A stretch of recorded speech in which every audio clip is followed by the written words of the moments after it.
You have a spontaneous retinal detachment. We'll need to get you in for surgery. Would 2 or 3 today work better? And all of a sudden, in a blink, it went from, let me get this checked out, to, I'm going in for surgery. If you have ever looked around at your life and thought, this can't be it, you are in the right place. This is Flying Upstream, the podcast for people who refuse to live on autopilot. I'm your host, Kristin Medeiros. Each week, I sit down with people who questioned the rules, challenged the expectations, and chose a different path. Not because it was easy, but because it was honest. We talk about the moments that broke them open, the decisions that scared them, and the lives they built when they stopped doing what they were told and started listening to themselves. If you are done following the crowd and ready to trust your own way forward, stay with me. Let's fly upstream. Welcome back, free spirits. I'm your host, Kristin Medeiros, and today I have a story that will change how you think about identity, purpose, and the way we raise our kids. Our guest is Julia Myers, also known as the One-Eyed Pharmacist, and her story is nothing short of extraordinary. Julia, welcome to Flying Upstream. Thank you so much. I'm so excited to get to share. Amazing. Let's just jump right in. So your journey starts in a place many people see as safe and stable. You were a pharmacist, trained in a world where the answer is always to fix the problem. Then life threw something at you that medicine could not fix. Tell me about the moment your vision suddenly changed and what followed. Got it. And I think we all think we're invincible until we're not. And so that stable security literally flashed before my eyes as I was sitting in the hospital where I worked. I was a director of pharmacy. I was working up patient charts. My screensaver is my beautiful Instagram worthy family in the background. When all of a sudden, that gray film started to go over the right side of my vision. And I'm like blinking, squinting. You're like, okay, maybe I'm just staring at a screen too long.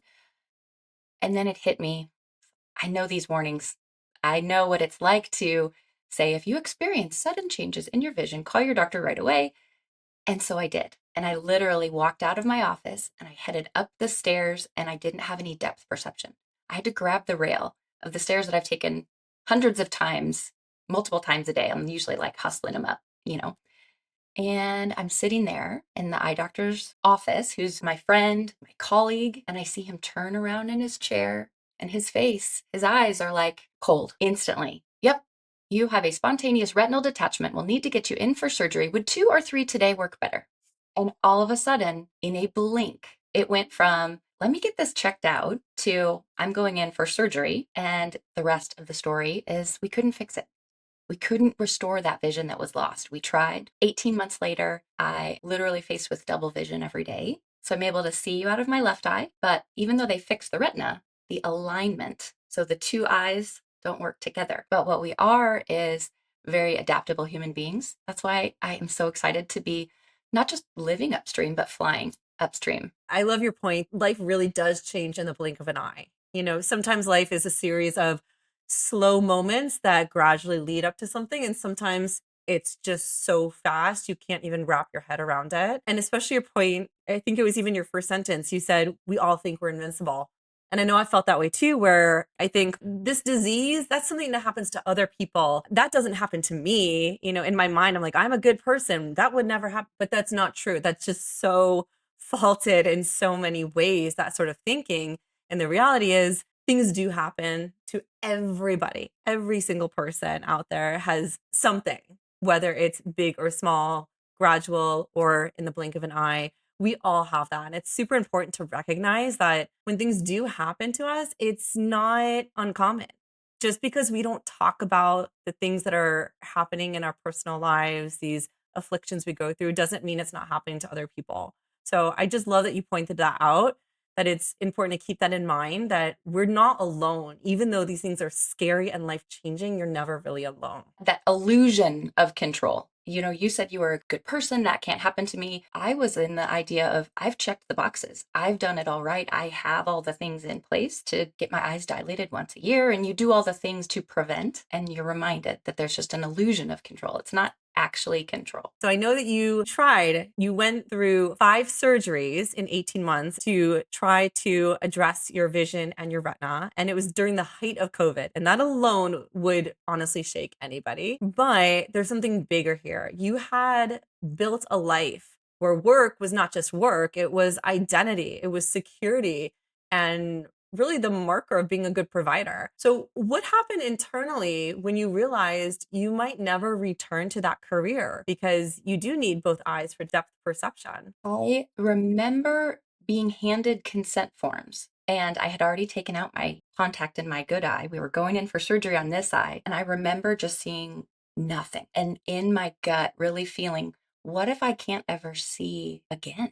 Like, what does that mean? And it was such an interesting role reversal to hand back consent forms that I had probably contributed to writing at some point during my duration at the hospital, back to the nurse to say, can you read this to me? And the role reversal and the reminder of how dependent we are on our senses, but specifically sight, whether we're unlocking our iPhone or reading a consent form or all the things we do in a day, that was that gut check that said something's going to be different and it's never going to be the same. And I'm either going to appreciate the sight when I do have it or when it's restored. And then the other side that said, I'm going to have to ask for help. Might not be just today, but it's going to be at some point. And this illusion of control, this illusion of figured outedness, achievement often can conceal how much we really do need help. And we do need support and community around us when life's hard, when life's challenging, and life throws you things that you just didn't even see coming. And I know that sounds so punny, but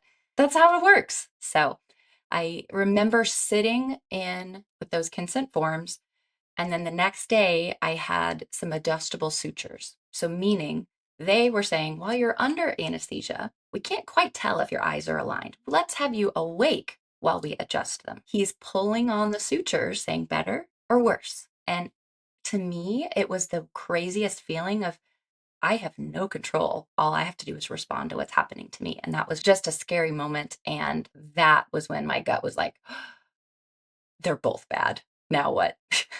It's not better. It's not worse. It's the same. And it's not coming back into focus the way that I was expecting. I appreciate what you're saying, that it was kind of these various moments as you went through this whole situation where you keep hoping as long as you can. And then that moment where you realize, wow, both options are bad, but still managing to take it day by day. And I don't want to just oversimplify it to say just keep up hope, keep putting a smile on, because it's not just that, but it's about how you're adjusting to it and having those sort of micro realizations along the way. That was it for me. It was the micro realizations. It wasn't this one aha moment of here and there. But the final straw was I had tried to work part time throughout all of this. I had kind of physically recovered and some swelling had gone down, but I was really limited. I cut my meetings in half. I'm squinting at people while I'm talking. I wasn't able to maintain eye contact when I had to fire somebody. And as a leader, as a female leader, there's a confidence piece there. There's a nonverbal piece there. And remember, during COVID, we're all wearing masks. So I can't make eye contact and connect emotionally with this person that I'm letting go. That to me was the professional moment of the accumulation of micro moments that said, this is a place that may not have a seat for you at the table anymore. And that's kind of when I knew, out of service to my team, out of service to the people I worked with. It's not that I couldn't do it, it's that that's not how I wanted to show up. That's so beautiful. And I love what you said. You and I chatted before this, and you said how the real pivot became your kids. You were deep in financial independence, retire early movement at that time. And then suddenly everything changed. You could not work. The numbers no longer told the whole story. What did you start asking yourself as a parent in that moment? I found that I had been chasing what I thought was the end goal that we all know is really just a new goal post. And that every time you hit said goal, it just means you move the needle. Whether you move the commas, whether you move the city or the house or the square footage or what you're driving, there was always something next. And it had me really sit and think about this might be where I need to find contentment. Instead of always searching or feeling like I needed more, it was what does contentment look like that has been given to me as a gift? And how do I reframe that? Because my kids are watching. We're a blended family. We've got five that were all living at home at the time. And being able to see how they watched me react and even call out that you seem less stressed. You seem happier. You're hanging out with us more all the time. And I had to remind myself that's what many people really want is that independence, that ability not to leave the house and go to work and do all of those things, even though that's what I had always thought I would be doing forever. And so when I framed it for my kids, it became not a choice you would choose for yourself, but it is something that you can control how you react. And I chose to react with contentment and to react with curiosity of, okay, what can I learn with is in my new capacity? And that also meant that, my youngest learned to read early so she could read to me. And that is just such a cool moment because we all know what it's like doing the bedtime routine and the lights are dark and the fonts are crazy cursive. And she chose to read early. And so that to me is way more valuable than any amount of income that I was bringing in or whatever it was that was tied with my performance and achievement. How special that you could take this situation, something that was taken from you, and put it in a completely different perspective. As you said, now you were staying home with your family, had this special time with your child where they were actually reading to you and just kind of putting a different lens on it, if you will, where most people would do anything to be able to stay at home with their kids and just hang out and be happy and sip hot chocolate, and you actually got to do this. And that's such a beautiful way to view it. So I just want to call that out and I really appreciate that. Thank you. And I do want to call out that having that financial stability allowed that second part of the gift to really be realized. It didn't come with strings attached. It didn't come with the financial stress or the financial worry. I'm blessed to have been out of debt at that point and not having to make particular student loan payments or these payments or those. Like we were living within our means and we were able to pivot fairly seamlessly. And not everyone has that ability to do so. But I do think that that's a great reminder that you never know when your ability to earn an income will go away. And so that is why you absolutely need to be prepared with the emergency fund, the rainy day things. I exhausted all my PTO and all the things. Someday you might not have that income. So, how dependent upon that have you become, or how free are you to be able to make that choice to stay at home instead of having to go back and do something that was incredibly physically and emotionally difficult? That was a gift as well that I think is worth calling out. You can enjoy the gift when there's no strings attached. Something you said landed with me. You realized that you had been raised in a world where money was not really talked about, that you grew up middle class, you had everything you needed, and the goal was simple: get a good job, save, check the boxes. Your worth came from your ability to earn and provide. And after losing a part of your vision, you had this identity shift and you talked about it as a blessing. How did this transform the way that you see money, worth, and happiness? I would ask if you're listening, sit with that because that's a question we all should answer, independent of the circumstance of how do you tie your money with your worth or your self worth with your net worth? They're not the same. And when you have attached them together for so long, uncoupling it is painful, causes some scar tissue because all of a sudden it's like you thought that that's what mattered and it doesn't. And so for me, that mindset shift really became not so much something that I could measure. That's what I like to think about. Rich is something you can measure, you can quantify it. Someone can have more than you, and someone will always have less than you. Now, wealth, on the other hand, that's something that is internal. It can't be taken away from you in a sense of it's how you approach it and it's how you position it in your life and that internal barometer of what's enough for me and for my family. And so to me, money became not what was checked in my bank account every single day and refreshing and refreshing. It wasn't about those numbers. It was about the direction. And am I feeling this alignment with how I'm spending not just my time, not just my attention, but my dollars too? Because if we look at our calendars and we look at our budgets and we look at our screen time, those very clearly show us what's most important. And I would say that if there's not alignment there, then the worth or the wealth that you might associate with it might not be what you think it is. Or on the flip side, you don't have to have that many dollars to be wealthy. So Mhm, mhm. that is such an important question I think that we all should sit with and ask our partners about. So your spouse, your partner, talk to your kids about it. What does it mean? And what does it look like? Would you rather be rich or wealthy?